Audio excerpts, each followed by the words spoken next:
Bonjour à tous et bienvenue aujourd'hui pour une nouvelle vidéo sur le coffre d'or. Donc aujourd'hui on va continuer à concevoir nos UV, à créer donc un petit peu les cartes donc pour nos textures à venir. Et dans un premier temps, il faut comprendre un petit peu comment décomposer un mesh et comment le rendre cohérent par rapport à ce que vous voulez en faire.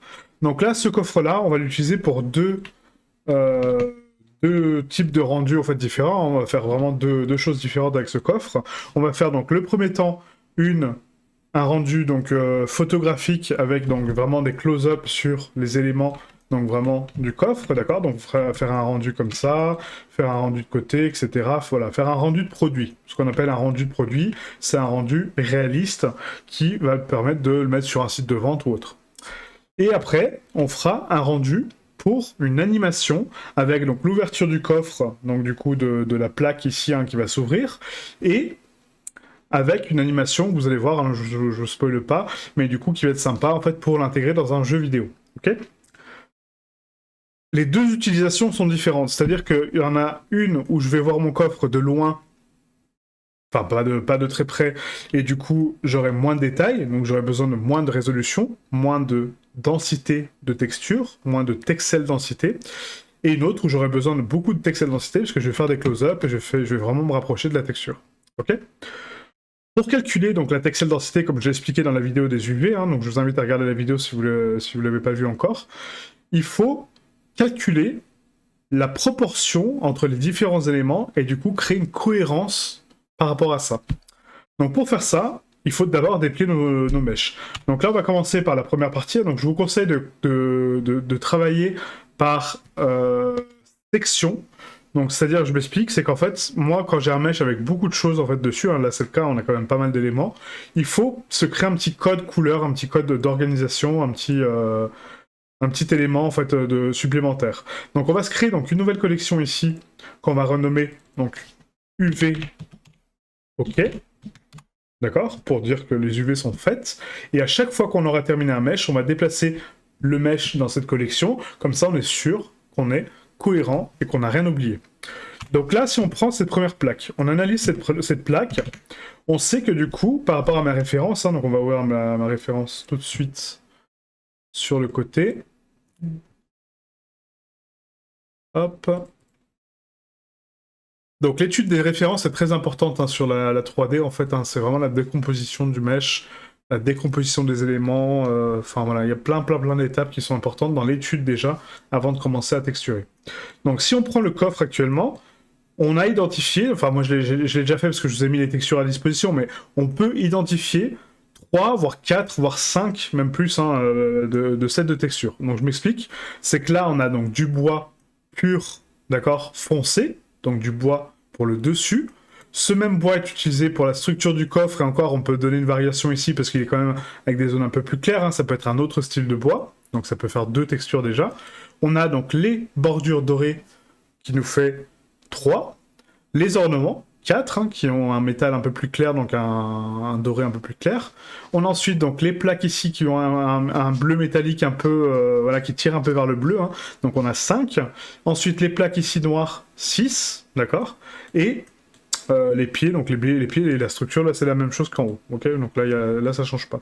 Ensuite on regarde donc l'intérieur du coffre, on a les poignées aussi bien sûr, donc les poignées et les bandes ici, pareil, qui sont une autre texture encore, puisque du coup c'est un métal un petit peu plus cuivré, un peu plus bronze. Donc là, à l'intérieur, donc on a ces plaques-là. Bon, ça, on l'a pas fait encore, mais on pourra le faire par la suite pour l'animation. Donc tac, tac, tac. Voilà. Donc là, c'est à peu près tout. Donc rien que là, si je décompose ma référence, je peux identifier déjà 6 textures, on va dire les 5 textures différentes. D'accord. Maintenant que je sais ça, il faut étudier un petit peu l'orientation des textures. Donc comment elles sont orientées. Un métal, au-delà de son pattern donc un peu rayé qui est ici, donc nous on va pas faire ce pattern rayé parce que là c'est pas top, mais bon ouais, pourquoi pas, on pourra le faire si vous voulez, mais c'est pas énorme. Donc au-delà du pattern donc de texture, le métal n'a pas forcément d'orientation, à part s'il y a des stries, donc des espèces comment oui, de rayures en fait, des rayures sur le métal. Là, il faut les orienter en fonction du mesh et de façon cohérente. Mais par contre, on a sur le bois une orientation de bois. Et ça, c'est une erreur que je vois beaucoup sur les rendus 3D, hein, quand je regarde les rendus d'autres personnes, c'est que les gens ne font pas forcément attention à l'orientation du bois. Le bois a une orientation par rapport à sa longueur au niveau de la découpe, d'accord? Quand le bois est coupé, il est toujours coupé dans le sens des fibres, et du coup, si on fait une planche donc droite, comme là par exemple, je prends la plaque du dessus, est-ce que j'aurais pu le couper dans le sens vertical ou horizontal? Bah du coup là, la personne a décidé de la couper de façon horizontale, d'accord? Donc sur l'axe de l'horizon. Si par contre, il l'aurait coupé sur l'axe vertical, mes stries seraient inversées, donc elles seraient vers l'avant, ce qui veut dire que là, le sens du bois ici aurait été en strie avant. D'accord? Donc du coup, c'est pas très joli. En termes de rendu esthétique, hein, je parle. Hein. Donc après, c'est un choix artistique, hein, vous pouvez le faire parfaitement. Mais par exemple, quand je vois des portes qui font, je sais pas, par exemple, 1 mètre de large sur 2 mètres 10 de haut, et que du coup, le bois va dans le sens horizontal, bah non, c'est pas cohérent. Il faut que les fibres du bois aillent sur l'axe le plus grand. D'accord? Essayez de penser à ça. Sur un cube, bah du coup, il n'y a pas d'orientation. Vous faites gauche-droite, peu importe, hein, horizontal, vertical, il n'y a pas de sens. Mais par contre, sur une surface rectangulaire, donc une surface avec une plus grande largeur que longueur, il faut aller toujours dans le sens de la longueur, enfin, en tout cas, de la valeur la plus haute. D'accord? Pour que les stries soient cohérentes. Et ensuite, on a de la découpe de bois. Donc là, c'est pas le cas parce que là, c'est un plateau uniforme et qui a été verni, qui a été peint, je pense, hein, par-dessus. On le voit, hein, clairement, hein, c'est pas un bois coupé, ça a été traité. Mais par contre, sur une planche brute, si je vous montre donc la référence d'une planche brute de base, hop, on va aller ici. Donc si je vous montre la référence d'une planche brute, on va mettre planche bois, voilà, basique, hein. On voit toujours, vous voyez, donc l'orientation du bois, donc dans le sens des fibres, hein, par rapport à la longueur. Vous voyez, toujours la longueur, hein, donc les fibres vont de haut en bas par rapport à la longueur. Et ensuite, on a donc le schéma de coupe. Si je regarde donc ici, voilà, ouais, c'est une bonne référence. Vous voyez, donc ça. Donc là, les stries, pareil, les fibres vont toujours dans le même sens que le bois, d'accord? Elles sont cohérentes par rapport à leur fibre d'origine. Donc il faut garder quand même une cohérence. Et parfois, on a des planches avec des bordures beaucoup plus claires que le dessus, parce que le dessus peut être traité, peut être verni, et le contour, donc le centre, hein, le cœur de ma planche n'est pas traité. Là, j'ai pas d'exemple probant à vous montrer. Non, pas forcément. Mais on peut prendre, voilà, ça par exemple, là c'est une bonne référence. Vous voyez, donc toujours les fibres dans le sens du bois, pas le sens de la largeur, donc là c'est la largeur, hein, la longueur, mais les fibres suivent ce pattern-là, d'accord?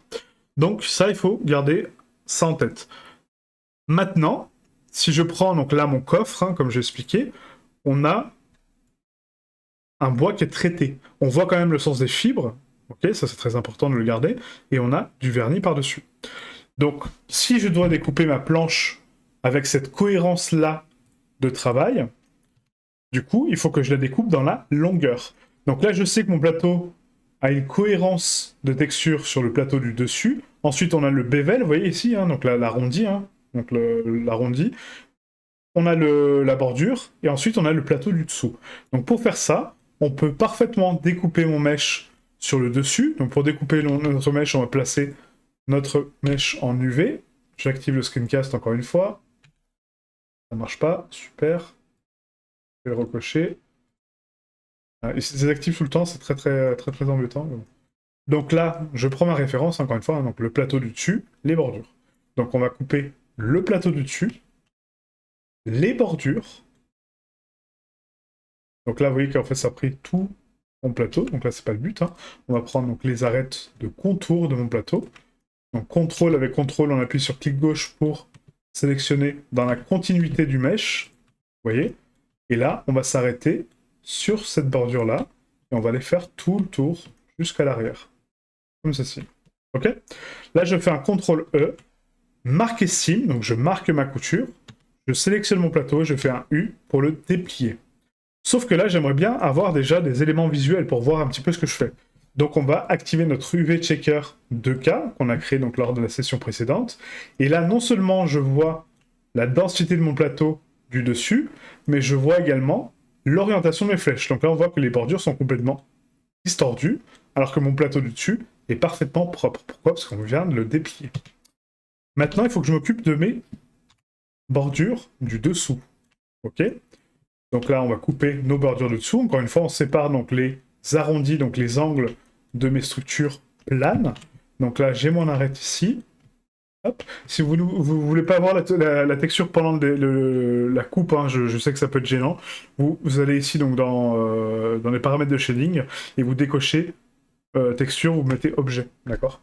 Et après on peut re-switcher si vous voulez. Mais c'est peut-être plus simple pour vous de travailler comme ça, quoi.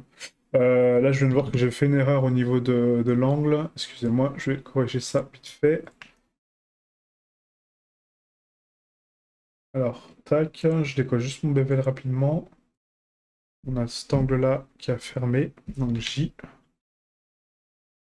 Hop, et de l'autre côté aussi, je pense que j'ai la même erreur. Ouais, tac, voilà. Tac. C'est une petite erreur, c'est quand on a fait le bevel, j'ai oublié de corriger ça. Voilà, on réactive le bevel et là on est bon. Donc je continue, hein, comme j'expliquais. Donc là on continue à couper notre planche du dessous. Donc là je sais que je dois séparer mes bords de mes angles, ok.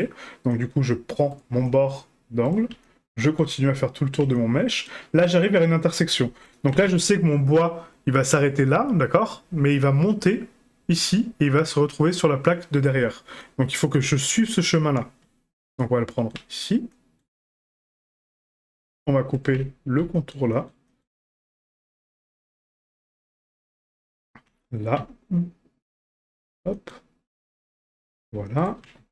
Et le but, c'est de couper notre texture, enfin notre mèche, pardon, correctement par rapport à notre référence. Donc là, on va couper jusque là. Hop. Voilà, on coupe le bord. Là, je suis pas sûr de couper le bord comme ça, les mieux, parce que je vais le laisser join avec celui-là. Non, on va laisser comme ça, ouais. Donc ça, pareil, je vous explique après ce que je suis en train de faire. Donc là, on coupe tout le contour. Hop. Voilà, et là, j'ai envie de garder une cohérence de bois. Donc là, si je coupe mon mèche à ce niveau-là, donc sur ces arêtes-là, donc l'intérieur, hein, donc là, on va prendre ça et ça. Donc là, le faites pas, hein, c'est juste pour vous montrer. Donc là, vous voyez, j'ai pris l'arête intérieure. Si je coupe mon mèche là actuellement, donc cette partie-là va sauter, d'accord? Donc le contour que je viens de couper, mais ça veut dire que cette partie-là sera individuelle par rapport à l'autre, d'accord? Donc c'est-à-dire que cette face-là, elle sera unifiée à celle-ci et à celle-ci. Ça sera le même mesh. Donc je m'explique, hein, si là on fait un U unwrap, je réactive ma texture ici, et là on voit, vous voyez, la déformation de ma texture. C'est que là en fait, donc j'ai déplié ma base, donc mon centre hein, qui est ici. Je vous remontre, hein, U unwrap. Voilà, on a une déformation d'orientation parce que du coup mes planches partent vers l'extérieur, chose qui n'est pas du tout le cas sur mon mesh, hein. Elles sont parfaitement droites, ok, elles partent pas comme ça. Et mon plateau intérieur, il est complètement distordu, vous voyez, c'est pas du tout un rectangle, c'est un espèce de trapèze bizarre, quoi. Donc pour faire ça, ça veut dire que mon dépliage n'est pas assez doux en termes de structure, en termes de forme. Donc là, on va enlever ces arêtes-là parce que je ne veux pas couper ce contour. Je vais garder que ma structure. On va faire un CTRL-E, clear sim. Là, on refait un dépliage. OK. Et maintenant, on va couper notre planche complète, parce que là, maintenant, on a une carte complète. Hein, donc ici. Donc toute la structure qui est là. Et là, je veux couper à l'intérieur de mon plateau, parce que je veux avoir une cohérence de bois entre là et là. Donc je vais couper l'intérieur de mon plateau. Ici. CTRL-E, marqué sim. Comme ça, j'ai corrigé, vous voyez, l'orientation là. Et par contre, là, mes bordures, non. Elles sont toujours en espèce de trapèze. Pourquoi? Parce qu'il comprend que cette forme-là, quand je l'aplatis, il y a ces angles-là, vous voyez, les angles à 90 qui sont là. Il faut casser pour les déplier correctement. Donc on va les casser tout de suite. Donc on les casse. C'est un peu complexe à expliquer, hein, donc, la logique de dépliage, mais plus vous en faites, et croyez-moi, plus c'est simple, en fait. Voilà, donc là j'ai cassé mes angles, on voit que ça a redressé mes bordures. Mais par contre, mes trapèzes, du coup, enfin mes trapèzes, n'importe quoi, mes angles, là, donc là, ils suivent toujours, vous voyez, la logique de 90. Là, j'ai un espèce d'overlap, vous voyez, une superposition de mèches. Donc là, ça veut dire qu'il faut casser ces angles droits, complètement. Pourquoi? Parce que du coup, mon plateau ici se retrouve en bordure. Donc là, il faut que je m'arrête juste avant la ligne que j'ai faite ici, hein, donc la cassure, et là que je coupe tout l'angle de mon mèche. Donc là, on va prendre ça, hop, On va casser... On va pas casser encore cet angle-là, je pense. Attends, je vais juste faire un nettoyage. Hop, voilà.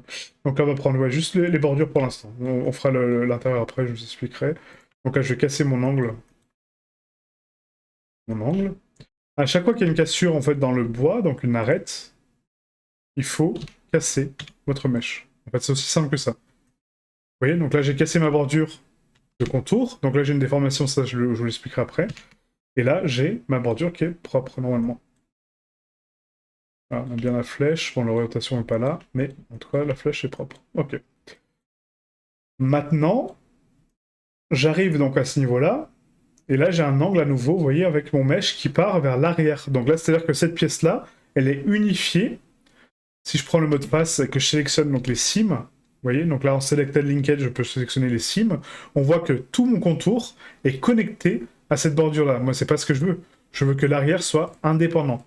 Donc du coup, je vais couper tout le contour de mon arrière. Marque cime. Là, pareil. Excusez-moi. De l'autre côté, tac, donc ça, hop, marque cime. Et là, unwrap. Voilà. Et là, du coup, j'ai corrigé l'arrière. Donc, on voit que maintenant, bon, si j'appuie sur L pour sélectionner donc les cimes, je n'ai que ma bordure de droite, seule. Super. Ma bordure de devant, seule. Parfait. La bordure de gauche, nickel. Et l'arrière, seul. Vous voyez, j'ai cassé mon mesh de façon cohérente pour mes UV. Ensuite, j'ai ma plaque intérieure. Donc là, on voit que du coup, on a une déformation, comme je vous expliquais, donc au niveau des angles. Donc là, il faut casser les angles droits de mes planches, qui sont ici, pour pouvoir lui indiquer. Sauf que si je fais ça, j'ai, comme je vais vous expliquer, un overlap d'edge. Donc il faut que je casse également ces edges-là. Donc au plus simple, au lieu d'aller sur le mesh et galérer à sélectionner donc, les edges qui sont problématiques ici, quand vous avez un overlap comme ça, on peut aller directement sur le mesh et les couper, hein, ça c'est pas gênant, hein, voilà, ça marche très bien. Là j'ai séparé mon mesh, du coup j'ai corrigé un des problèmes, mais j'en ai encore un là. Vous pouvez tout simplement activer la synchronisation des UV, désélectionner vos meshs, et là, sélectionner sur l'UV directement les loops qui sont problématiques, celles qui sont en overlap. Faites un CTRL-E sur l'UV, marquez sim, vous sélectionnez vos UV toujours dans la fenêtre UV avec le curseur sur la fenêtre UV, vous faites un U, Unwrap, Angle Base. Vous voyez? Donc au lieu de travailler sur la vue 3D, on peut aussi travailler sur la vue 2D. Des fois, c'est beaucoup plus simple. Après, il faut avoir une bonne connaissance de son mesh, savoir où sont placées les choses, etc. Mais si c'est le cas, vous pouvez vraiment vous éclater à couper votre mesh dans la vue 2D sans problème. Et là, on a notre mesh propre. Donc là, tout est déplié, tout est aligné, tout est propre. On n'a pas d'overlap, on n'a pas de formes étranges, hein, d'accord, qui partent un petit peu en biais, on n'a pas de trapèze, on n'a pas de choses comme ça. Maintenant, comment je calcule la densité de ce mesh-là seul? Ok. Donc là, je lui indique que moi, je vais travailler, donc là, c'est pour le réalisme, hein, pour la photo, donc je vais travailler en 4K. Donc grâce à l'outil de Texel Densité, donc je passe en mode Edit, je passe ici dans Texel Densité, je sélectionne tout mon mesh, hein, très important. Je lui dis en quelle unité tu travailles. Je travaille en pixels centimètres, hein, donc en unité française. Après, vous avez les mètres, les inches, les feet, etc. Donc on travaille en centimètres. Et je vais travailler en 4K, en 4096. Donc là, il va te dire, ok, bah c'est bien. Tu as fait ton mesh, je te calcule la TD, donc la Texel Densité, donc je clique dessus. Bon, ça l'a déjà fait, hein, mais c'est pour vous montrer. Je calcule donc la TD, et du coup, ça m'indique que là, j'ai actuellement une densité de 46 pixels par centimètre. Donc, ce qui est énorme, ce qui est colossal. Là, clairement, pour un mesh, le mesh qu'on veut faire, donc photoréaliste, et du coup, avec une haute résolution pour la photo, c'est parfait. C'est limite même trop, d'accord? On peut passer sur du 20, du 30, peut-être, hein, bon, là, 40, c'est juste excellent, mais ça veut dire qu'on a 46 pixels par centimètre, donc de ma planche, hein, pour afficher la résolution de ma texture. Donc, ça, je l'ai déjà expliqué aussi hein, sur l'autre vidéo, mais je vous le remontre. Sur Internet, pour calculer donc, la texel densité des mèches, vous tapez donc texel density, et là, vous avez un site, donc Beyond Extent, qui explique très très bien, et je le conseille à tout le monde, hein, de voir comment ça fonctionne dans les jeux vidéo, etc. Hein. Donc pas que dans les jeux, hein, du coup. Si vous avez donc un FPS, du coup, la résolution sera donc ici en third person, donc de 10 par 24. Donc là, rappelez-vous, on est à 46 hein, sur la planche. Donc 10 par 24, enfin 10.24 hein, du coup, donc c'est 10 pixels par centimètre à peu près. Là, on a 5,12, donc ça c'est pour les jeux à la troisième personne. Et après, on a 2,56 pour les jeux en top-down, donc les jeux de gestion.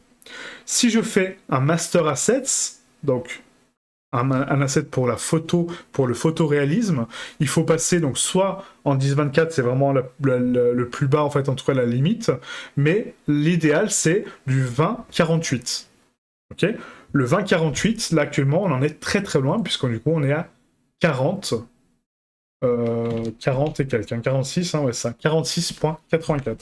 Donc à la fin, quand on aura fait tout notre dépliage, on aura assemblé toutes nos pièces, il faudra qu'on fasse un équilibrage de tout ça, hein, donc de tous les meshs, par rapport aux textures, par rapport aux matériaux, pour qu'on puisse avoir donc déjà la même pixel densité partout, hein, donc en tout cas qui s'en rapproche, et qu'on soit au plus proche des 20,48, voire des 30, hein, si on peut monter un peu, mais bon, en tout cas on va pas dépasser la 46, c'est beaucoup trop. Donc maintenant, on va parler de l'orientation des UV. Donc là, rappelez-vous le sens du bois. Donc sur ma texture, j'ai mes stries qui partent de gauche à droite, hein, donc voilà, sur la longueur. Donc là, si je regarde mes flèches, et supposons que j'importe donc ma texture de bois, donc ce qu'on va faire tout de suite, hein, je vais ici l'open, je vais mettre dans mon onglet texture, je vous ai mis meuble, vous avez donc une texture de bois que je n'ai pas dézippée encore, mais je vais le faire tout de suite. Mais vous l'avez déjà, vous. Dézippé normalement. Hein. Donc là, vous avez donc le Metal Rust, le Metal Gold Paint, le Wood Fine et le Wood Fine Dark. Donc nous, ce qui nous intéresse, c'est le Wood Fine Dark. Donc vous le dézippez, hein, donc voilà, soit avec 7-Zip hein, qui est gratuit, soit avec le dézipper de Windows. Je préfère 7-Zip personnellement, mais bon après c'est là. Et là, on a notre bois. Donc si je l'importe, donc là je fais Open et que je vais dans mon dossier texture et que je l'importe. Donc ici, meuble, wood fine, dark, on va prendre juste la couleur, hein, pour l'instant, on va pas parler du reste. On voit que là, actuellement, donc, les stries de mon bois, donc les veines, hein, enfin voilà, sont de gauche à droite. Donc si j'applique ma texture actuellement sur mon plateau, donc là c'est ce qu'on va faire, hein, on va ici supprimer notre UV checker, on va créer un nouveau matériel qu'on va appeler M, donc pour matériel, hein, ça c'est la nomenclature de base, M pour matériel, underscore, on cite l'objet qu'on est en train de faire, donc là ça va être coffre, donc à quel matériel appartient ce mesh, enfin à quel mesh appartient ce matériel, donc le coffre, et ensuite qu'est-ce que c'est, donc tirer du bas encore une fois, et là ça va être du bois sombre, normalement je tape en anglais, mais bon là je vous le mets en français pour voilà quoi, donc M, coffre bois sombre, entre parenthèses. Donc là, les parenthèses, je suis pas fan de mettre les parenthèses parce que du coup, ça crée des problèmes par la suite. Donc on va mettre un underscore encore une fois. Et on va mettre du coup la résolution de la texture. Donc là, ma résolution actuellement, donc de ma texture, hein, si je regarde la résolution de ma texture de bois, je vais dans propriétés. Propriété, voilà. On a ici donc dans détail la résolution. Vous voyez, donc là je suis en 4096 par 4096, donc c'est du 4K. Très important de connaître la résolution de vos textures, hein, parce que d'appliquer des textures, de dire tiens j'ai trouvé une texture sur le net en 1024 et puis du coup je l'applique et après j'ai une autre texture qui vient d'ailleurs mais du coup elle est en 4K et je l'applique, etc. Ça crée une incohérence totale au niveau du projet et c'est pas bon du tout, hein, clairement. Mais bon. Ça, on en parlera encore une fois plus tard sur le texturing. Donc 4K, d'accord. Donc je précise la résolution de ma texture, hein, très important. Et là, je mets image texture, comme on a fait tout à l'heure, open. Je vais aller chercher mon bois, donc le coffre d'or, texture, meuble, wood fine et color. Voilà. Et là, j'ai ma texture. Donc là, on voit que ma texture a été appliquée sur mon mesh avec sa résolution. Et on voit que le sens de mon bois n'est pas bon, parce que du coup, il est par là. Pourquoi? Parce que rappelez-vous, alors que mon UV check, bah, les flèches vont bien là. Oui. Mais ma carte UV, elle est orientée de haut en bas, mais ma texture ne l'est pas. Ok? Donc soit on tourne la texture, soit on tourne les UV. Moi, je préfère tourner les UV plutôt que modifier la texture, parce qu'après, la texture, en fait, si vous changez de logiciel et que vous passez de l'un à l'autre, c'est très très chiant de changer de rotation, etc. sur d'autres softs, hein, donc ça, je le conseille vraiment pas. Mais ce que je peux faire, c'est tourner mes UV. Donc on repasse en mode edit, je sélectionne tous mes UV, je vais faire une rotation à 90 degrés. Là, je vois que mon mesh dépasse ma carte UV, pas de souci. Je fais un CTRL A pour recalculer la taille de mon mesh et CTRL P pour l'empacter. Là, il me propose donc de l'empacter avec sa scale et de le tourner. Moi, je ne veux pas le tourner. Je l'ai déjà tourné, donc ça sert à rien de le retourner, quoi. Okay, donc je décoche le rotate et je fais un pack. Donc là, ça va me packer. Donc le packer, c'est le packing, c'est l'assemblage, hein, d'accord. Donc le rangement, si vous voulez, des îlots sur la carte UV en respectant les cotes propres. Et là, on voit qu'on a corrigé le sens de mon bois. Sur le dessus, c'est OK. Sur le devant, c'est OK. Ça suit en plus mes stries de logique, hein, ici, donc c'est parfait, c'est très très bien. Sur le côté, pareil, on suit le sens du bois. Sur la droite, nickel. En dessous, nickel. Là, ça suit la longueur, très très bien. La longueur et la longueur. Ok. En général, quand vous avez un bon dépliage UV, toutes vos UV sont orientées dans le même sens de stries du bois. Et pas en parallèle ou autre, quoi. Après, si vous voulez faire un choix de cette bordure-là, de la mettre de haut en bas, vous pouvez, hein. Donc, vous sélectionnez la sim ici, hop, vous dites, bah tiens, celle-là, j'ai envie de la mettre de haut en bas, vous désactivez la synchro, hein, très important, vous faites une rotation à 90, vous la rangez où vous pouvez, hein, voilà, à peu près là, hop, et là, on a des stries de haut en bas. Est-ce que c'est cohérent? Non.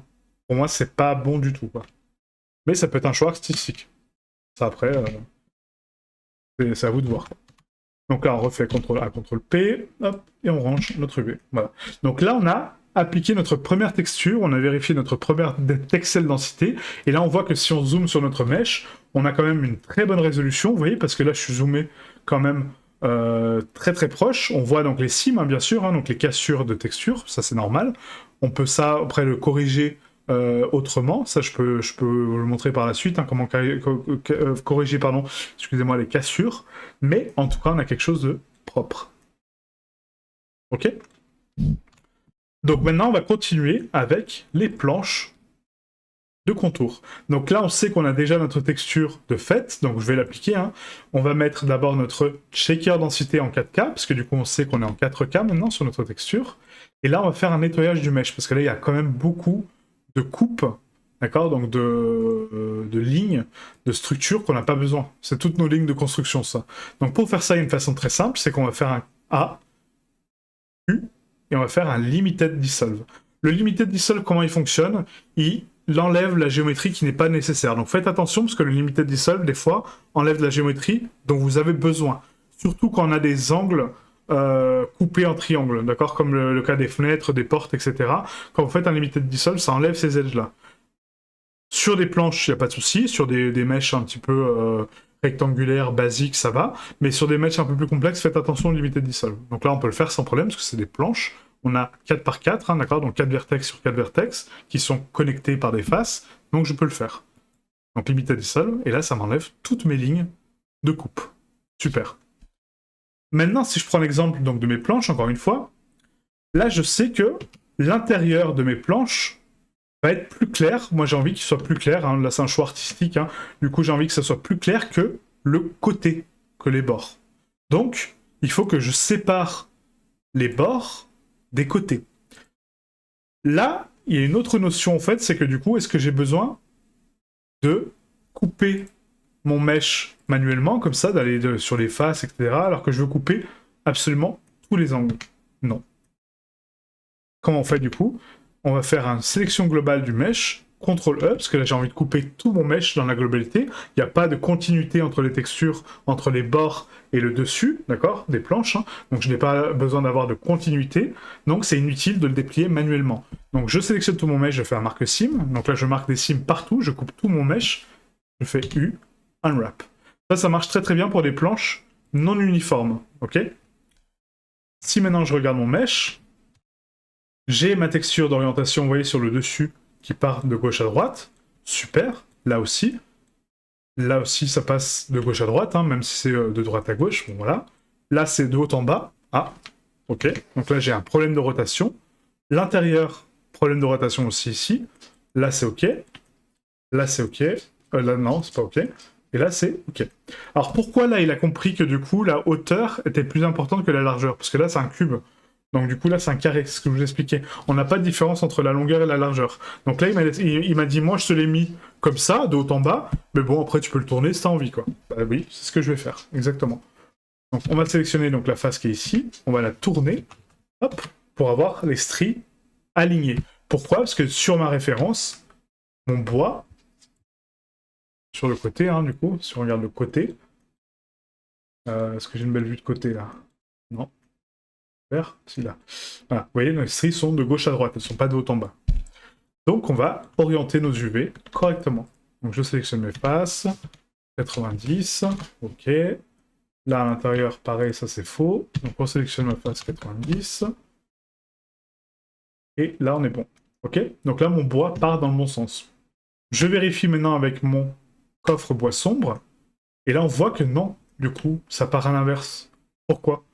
Parce que rappelez-vous, la texture est inversée par rapport à mon UV checker. Mon UV checker est de haut en bas, et mes UV sont de gauche à droite. Donc là, pas de panique, on sélectionne tout le mesh, rotation 90, CTRL A, CTRL P, sans la rotation, et on pack. Et là, j'ai corrigé le bois de mon mesh. Maintenant, comme j'ai expliqué, j'ai envie de donner donc, un autre matériel en fait, hein, sur le dessus de mes planches. J'ai pas envie que ce soit un bois sombre, j'ai envie que ce soit un bois plus clair. Donc ce que je vais faire, c'est tout simplement sélectionner les faces que je veux changer. Donc on peut aussi sélectionner les faces intérieures, mais là on les voit pas, donc ça sert à rien. Donc je sélectionne uniquement les faces visibles, et encore on les verra pas forcément, mais bon. Voilà. Je sélectionne donc les faces visibles. Je crée un nouveau matériel, donc j'appuie sur le petit plus. Je resélectionne mon bois coffre sombre. Là je vais le dupliquer, et je vais le renommer bois clair. Bois clair, ok. Je vérifie du coup la résolution de ma texture. Donc là, je retourne dans mon dossier de texture. Et ici, on va prendre donc le wood fine, tout court. Hein. Je vais faire un dézippage. Donc 7zip, extraire vert. Voilà. Je vérifie donc la résolution de ma texture. Donc là, on voit que les stries sont de haut en bas. Attention, ça a rechangé encore une fois. Hein, je l'ai fait exprès. Donc la propriété. Donc, détail. Et là, j'ai toujours du 4K. Ok. Donc 4K. Donc je sélectionne 4K ici. Maintenant pour l'appliquer, donc je fais ici assigner donc les faces que j'ai sélectionnées, je les assigne. Elles sont pas tendues mes faces. Ah si, elles sont pas plates, hein. Ouais. Ça c'est ça j'avais pas vu, mais elles sont pas plates celles du bas. Alors excusez-moi, on va corriger ça vite fait parce que du coup je l'avais pas vu du tout. On va sélectionner donc les faces du bas, on va faire un scale Z 0 pour les aplatir. Je vérifie juste avec le mesh pour voir si c'est cohérent. Non, du coup on va les plaquer contre le mesh qui est en bas. Ah non, mais c'était par rapport à l'angle. Ah oui, parce que c'est la planche du bas. C'est ça, hein.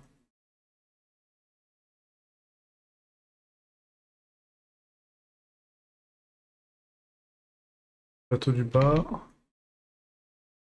Oui, donc plateau du bas, en fait, il va avec celle-là aussi. Ouais. Je sais pas pourquoi je les ai séparés, mais bon, bref. Ctrl J.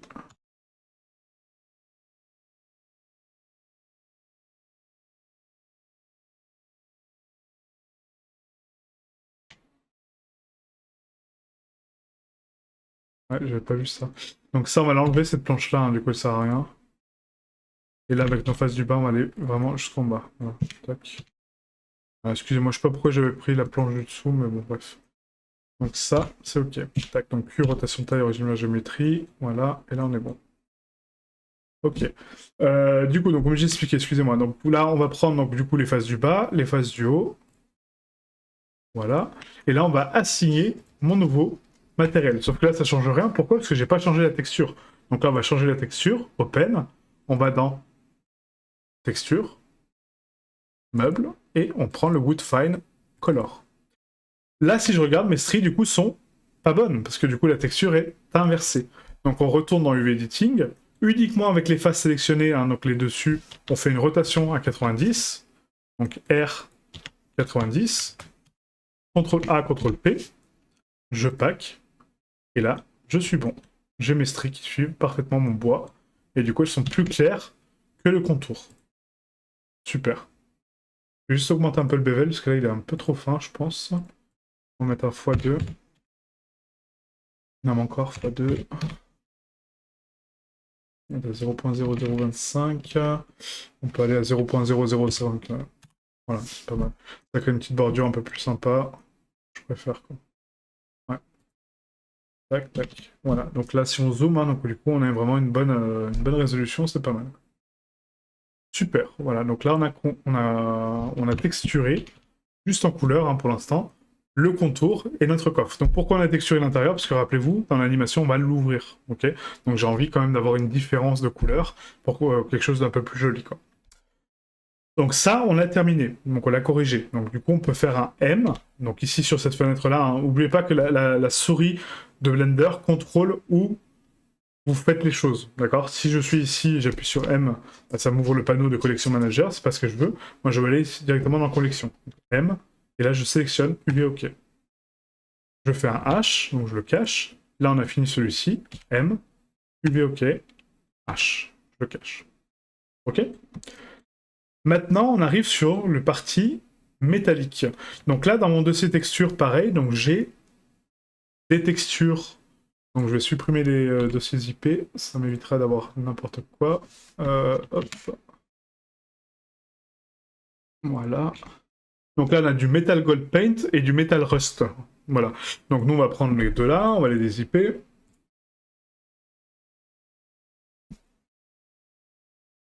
On supprime donc le Metal Rust et celui-ci. Et là, donc le Metal Rust, du coup, c'est un métal un peu plus sombre, ouais, ok. Donc ça, on va l'utiliser plutôt pour les ornements, peut-être les bandes là. Ça peut être sympa, les ornements et les bandes. Et puis, oui, bah en fait tout, quoi. Après, on aura un métal un peu plus sombre. Mais ça, je vous montrerai aussi par la suite comment modifier la couleur.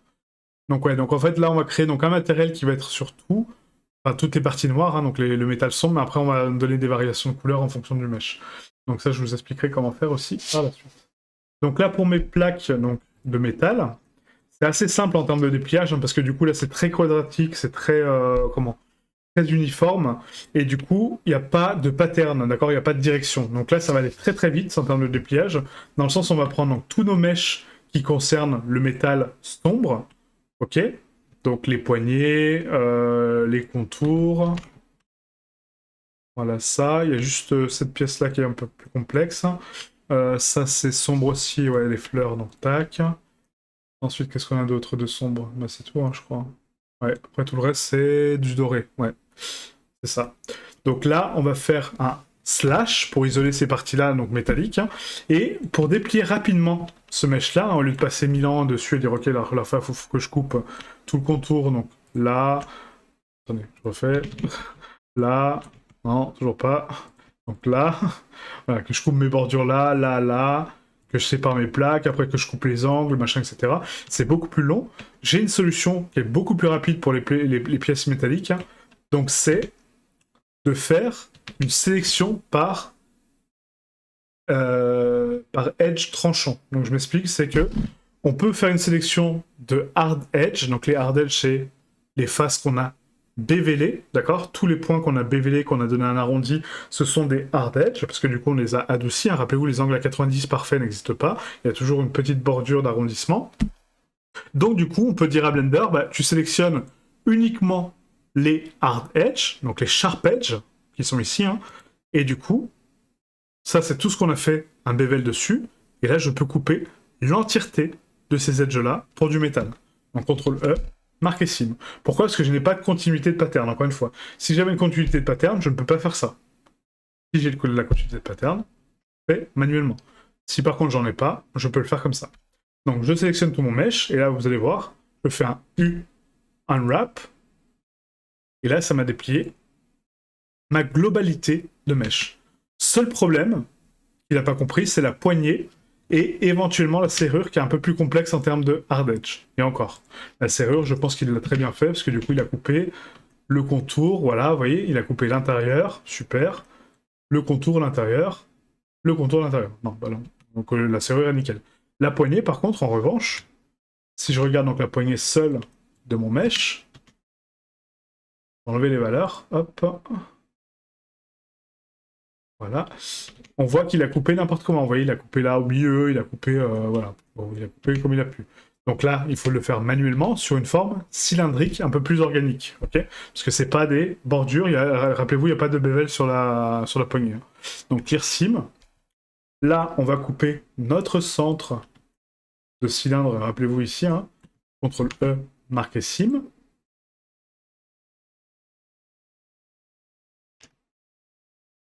Marqué sim, voilà. Donc je vais déplier pour vous montrer. Donc UV Editing, là, voilà ce que ça donne. Hein. On va couper donc l'autre côté.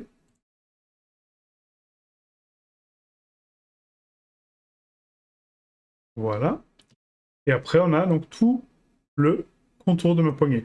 Donc là, d'après vous, est-ce que c'est plus cohérent de couper là en plein milieu, ici de mon mesh, pour l'ouvrir en deux, pour avoir quelque chose de propre, comme ça. Voilà. Donc là, j'ai ma poignée, hein, bon, qui n'est pas redressée, mais ça, je vous montrerai après. Je mets mon UV checker, donc en 2K, cette fois-ci, pour voir un peu plus. Et là, on voit que bah, du coup, les flèches suivent bien, ouais, c'est cool. Mais par contre, j'ai une grosse coupure au milieu. D'accord? Donc ça, pour de la photo, c'est pas conseillé parce qu'on va voir cette coupure. On va la voir physiquement. On verra qu'il y a une discontinuité entre mon métal de gauche à droite. Donc bien faire attention où vous placez vos cimes. Il faut toujours les placer de façon à qu'elles ne soient pas forcément trop visibles. Donc là, je vais les mettre à l'arrière de mon mesh, contre la paroi. Contre la paroi, hop, contrôle, voilà. Contre la paroi de mon coffre. D'accord? Comme ça, je sais que quand je ferai une prise de vue, bah, du coup, la cime sera cachée derrière, elle sera là, mais je ne la verrai pas forcément. Donc là, U unwrap, voilà. Et là, on voit que du coup, la cime est derrière, mais du coup, dessus, c'est bon.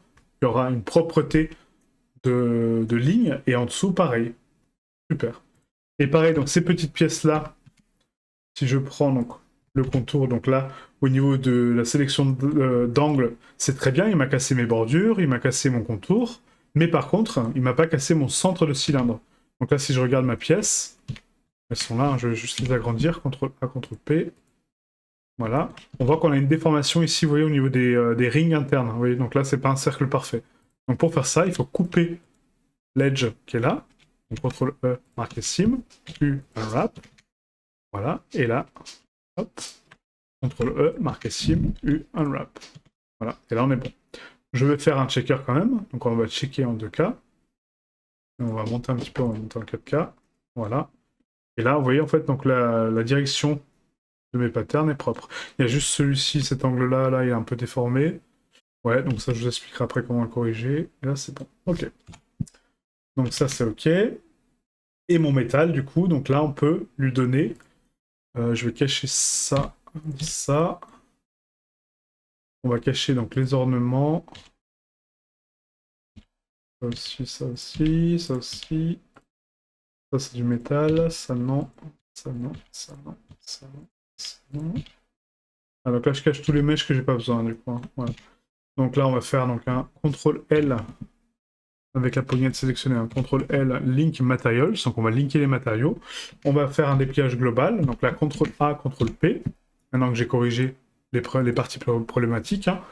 Et là, on se retrouve avec une carte UV qui est assez dense, d'accord, en termes de packing, mais on a plein de mini-pièces, d'accord, des micro-pièces qui correspondent aux micro-pièces en termes de scale, hein, rappelez-vous, hein, des petites parties qui sont là. Donc là, même si je passe en 4K, que je fais un CTRL L, Link Materials, et que je suis dessus, on voit que la résolution est pas géniale. Si je fais là ma texel densité, hein, donc là je la calcule, on est à... Il y a un problème là. 643, non.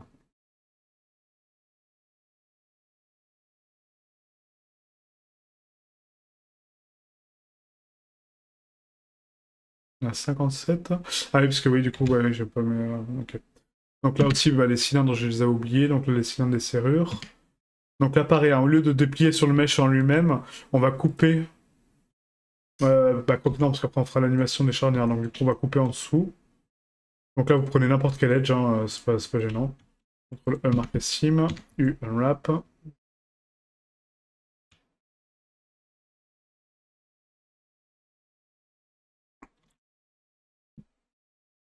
Voilà. Pareil sur celle-ci.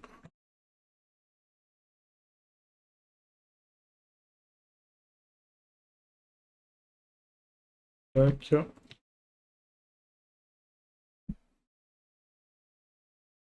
Voilà, là on est bon. Du coup, on reprend tout. Donc, Q, rotation de taille, origine de la géométrie. Est-ce que j'avais un miroir quelque part? Oui. Donc, on va appliquer le miroir quand même, hein, vu qu'on peut avoir la poignée.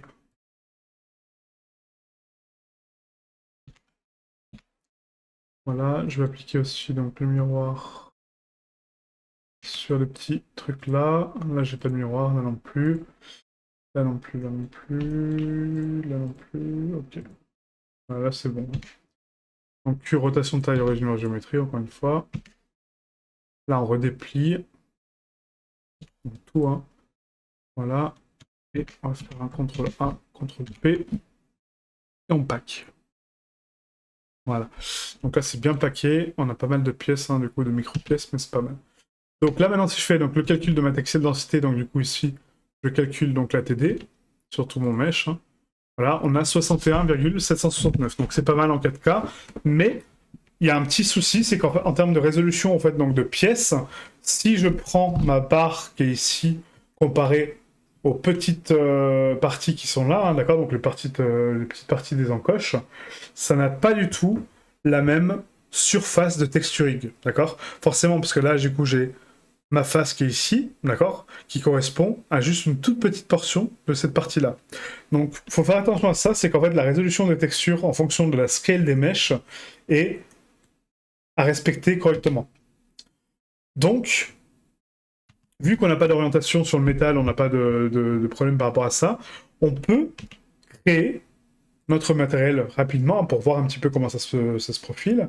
Donc là, on va supprimer donc, l'UV checker sur voilà, ce mesh-là, on va dire. Hein. Il veut bien.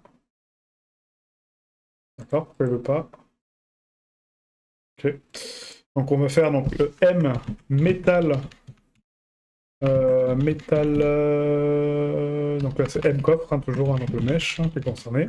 Donc métal noir. Voilà, underscore. On va vérifier donc la résolution de ma texture sur notre texture à nous.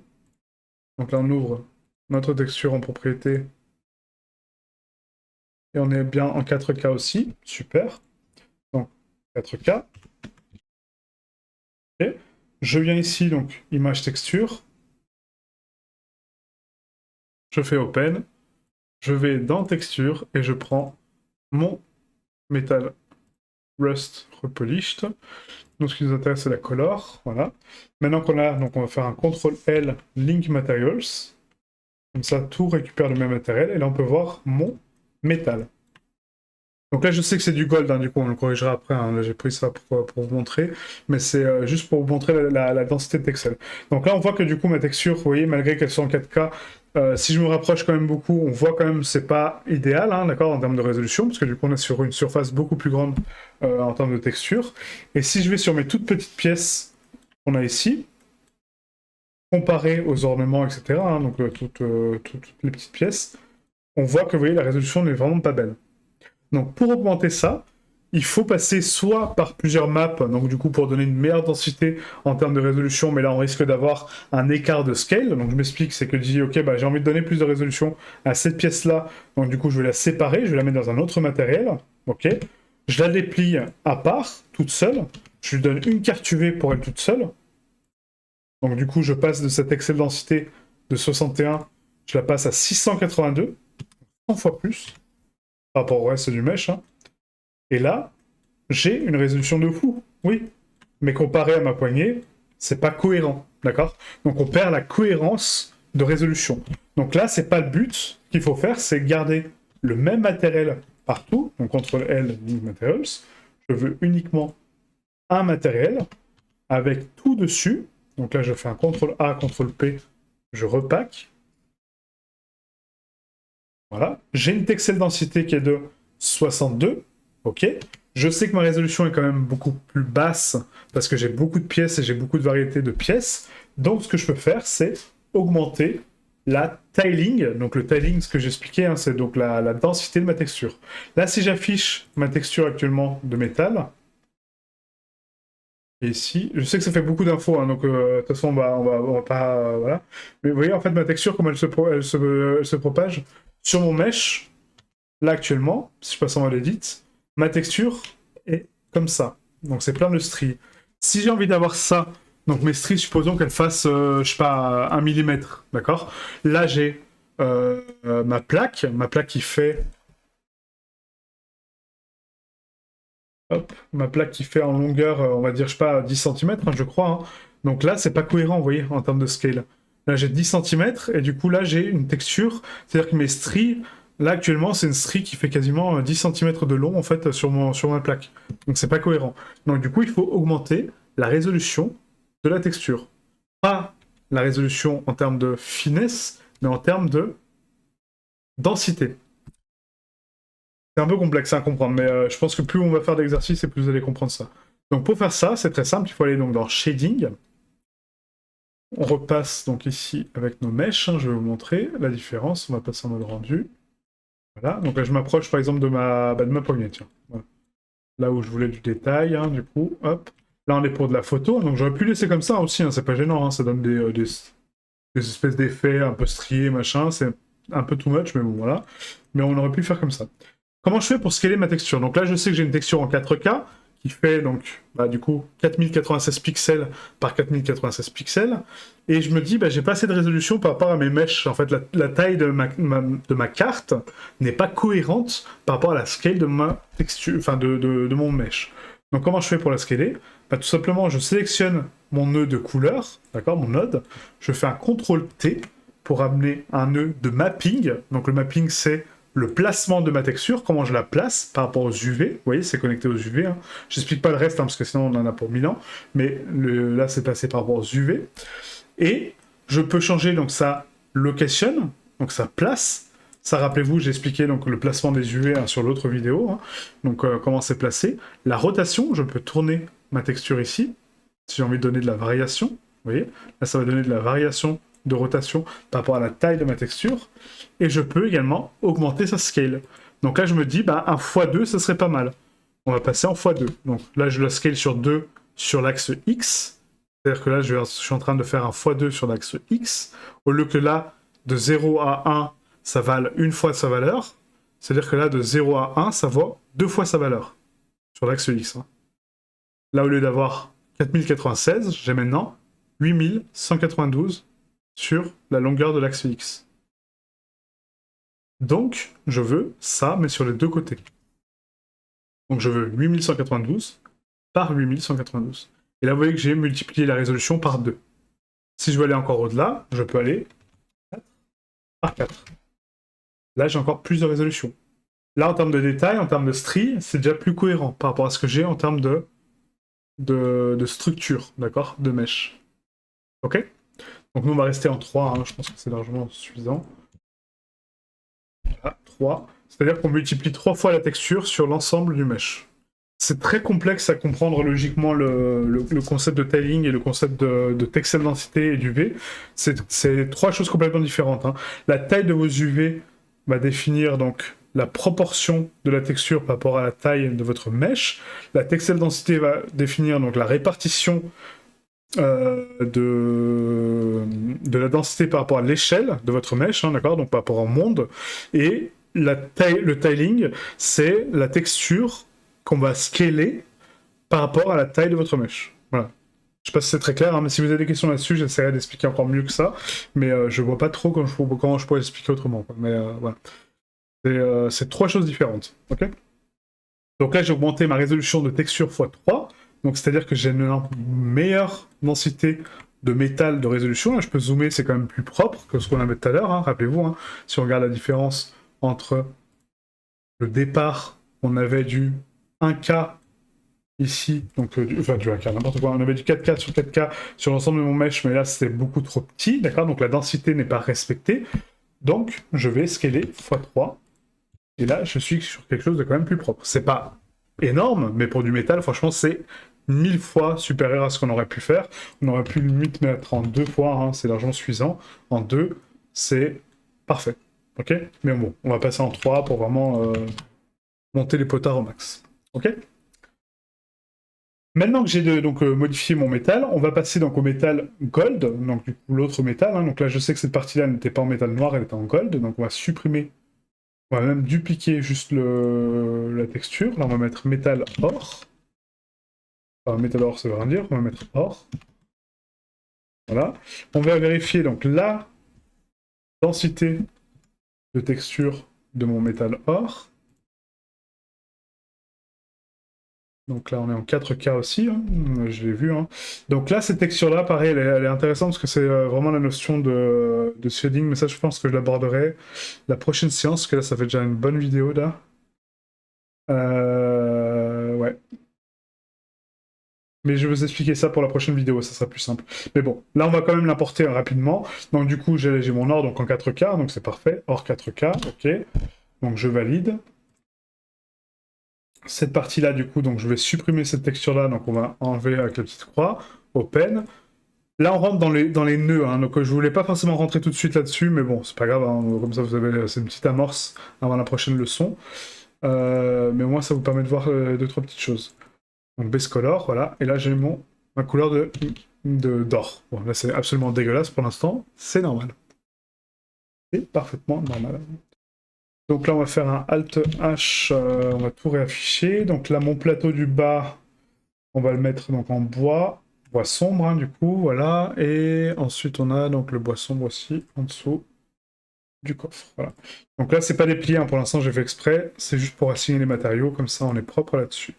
Là, tous les ornements, ici, sont en or. Du coup, on va prendre tout ça. Tac, tac, hop. J'essaie de faire des vidéos courtes, hein, mais le problème c'est que on peut pas. On peut pas faire de vidéos courtes en expliquant les choses, quoi. Enfin, pas pour moi en tout cas. Voilà, donc là j'ai assigné donc, les matériaux partout, hein, ok. Comme ça on a une cohérence à peu près partout. Ouais, normalement c'est... Ok.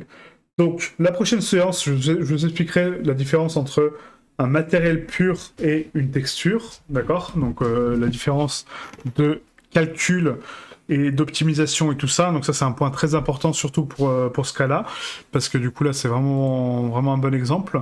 Et après on passera donc à la suite du dépliage, hein, pour le reste, et du coup faire tous les autres ornements. Ok. Donc merci à vous, hein, désolé pour la vidéo un peu longue, mais bon là je peux pas faire autrement, hein, j'avais beaucoup de choses à partager.